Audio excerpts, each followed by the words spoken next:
You shall bind them as a sign on your hand, and they shall be as frontlets between your eyes. Deuteronomy 6:8 from the ESV. Notes on the book of Esther, number 2. Does this remind us of anything? I want to talk about how the book of Esther is, contrary to popular opinion, referred to in what we call the New Testament, in the writings of the Gospels and Epistles and Revelation. In fact, that's where I really want to spend most of my time. But first, let's talk about Esther. And what do we have in Esther? Let's talk about the basic set pieces, or the setting of the story. We have, of course, first of all, a king. So let's portray him maybe with a throne, and he can sit on the throne, and he can wear a crown, and he can have a bride in a pink dress with some kind of golden crown. All right. Now, that's in Esther 1, and following you have the king and Vashti, the queen, and then she's deposed, and you have the king and Esther, who becomes queen. Now, in Esther 1, there are some officers mentioned. There are 7 eunuchs and 7 wise men. Make the eunuchs blue, and the wise men, let's make them green. So we have these seven servants in 2 different sets, and we see that the king, he sends his message, his words through the eunuchs to Vashti, summoning her, and she refuses. I think the message goes back the same way.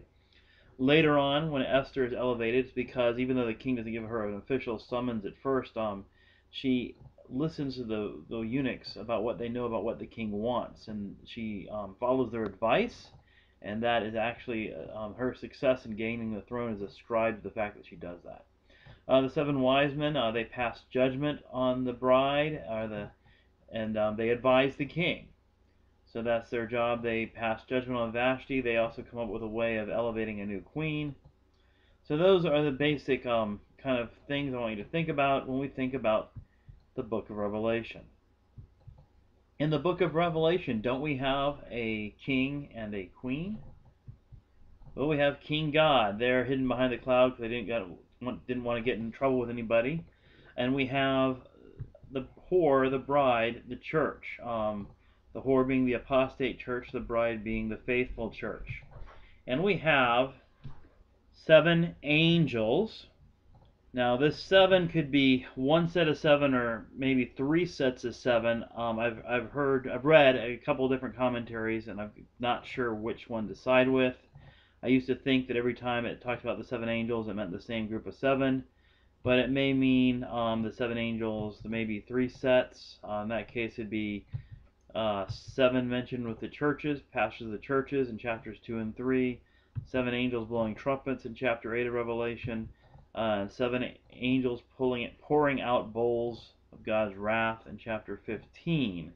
But the 7, especially that last 7, are especially associated with showing the whore and passing judgment on her and elevating the bride, because if you look at chapter 17, verse 1, we have an angel who shows John the prostitute, as this translation says, but he's one of the 7 who had the bowls. Then one of the 7 angels who had the 7 bowls came and said to me. So we have that going on. And then later in 21:9, then came one of the 7 angels who had the 7 bowls full of those 7 last plagues, and spoke to me, saying, "Come, I'll show you the bride, the wife of the Lamb." So you have 2 different women there, and they're both kind of associated with the 7.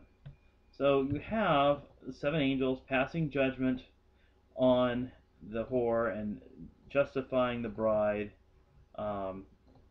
showing that she is vindicated by God and loved by Him. So I think that's a pretty interesting parallel. Also in Revelation, you have this statement, those who dwell on the earth will rejoice over them. It's referring to the dead 2 witnesses, and celebrate, and they will send gifts to one another. When Haman dies, there's a celebration in Esther. Haman's the enemy of the Jews. And there are days of feasting and rejoicing and sending portions of food to one another and gifts to the poor. Now, we're going from Hebrew to English there, but of food is an interpolation. And sending portions to one another sending gifts to one another. That's almost pretty perfect. A direct quote from in the Greek from the Hebrew. It's very close. I don't think there's any way this is not and would not be heard as a quotation if anyone was from an original reader. So I think we have there a pretty direct quote, and so Esther is cited in what we call the New Testament. A couple other things. Matthew 22, 1 through 14 gives us the parable of the wedding feast. The king's wedding feast. Now, the book of Esther doesn't have a wedding feast at the beginning, it has it later on, but even the first feast with Queen Vashti, it really centers on her and the king and their relationship. And it's one of 7 feasts, and one of them is a wedding feast, so you've got this kind of image going on. Then also at the king's wedding feast in the parable, the poorest outsiders are invited, and in fact in chapter 1 of Esther, the original feast, in Susa it says the highest and the lowest are all invited to the feast. So you have this kind of commonality. In my opinion, if Jesus says there's a feast in which everyone's invited, people would think of this story. It's a very obvious precedent for the parable. And then, of course, refusers are disinvited, and that's what happens to Vashti. And others are invited in the refuser's place. There should be an apostrophe there. Sorry about that. But Esther takes Vashti's place, and obviously not the first feast in the book in chapter 1, but still at a later feast, and it all gets set up there. And then something else. At this wedding feast, if you come with improper clothing, you get expelled. And later on, we have Mordecai unable to get in to see the king or even come into the palace to see Esther because he's not wearing proper clothes. He's wearing sackcloth, which for some unaccountable reason I capitalized. But anyway, he's wearing that and meanwhile, Haman and the king drink wine together. They have fellowship, they have a meal, they have a feast together. Mordecai is excluded.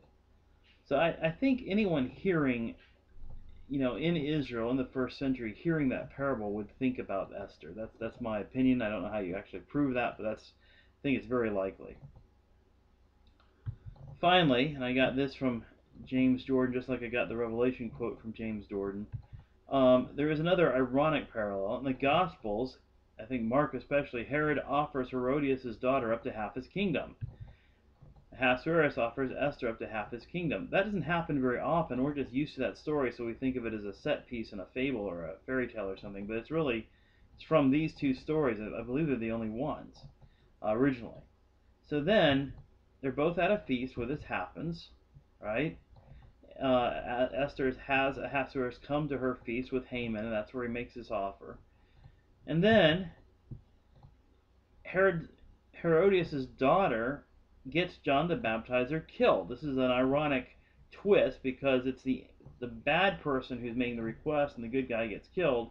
The original story, of course, it's Haman, the enemy of the Jews, who gets killed at Esther's request. But I still think this is very, these 2 stories are linked together in the providence of God.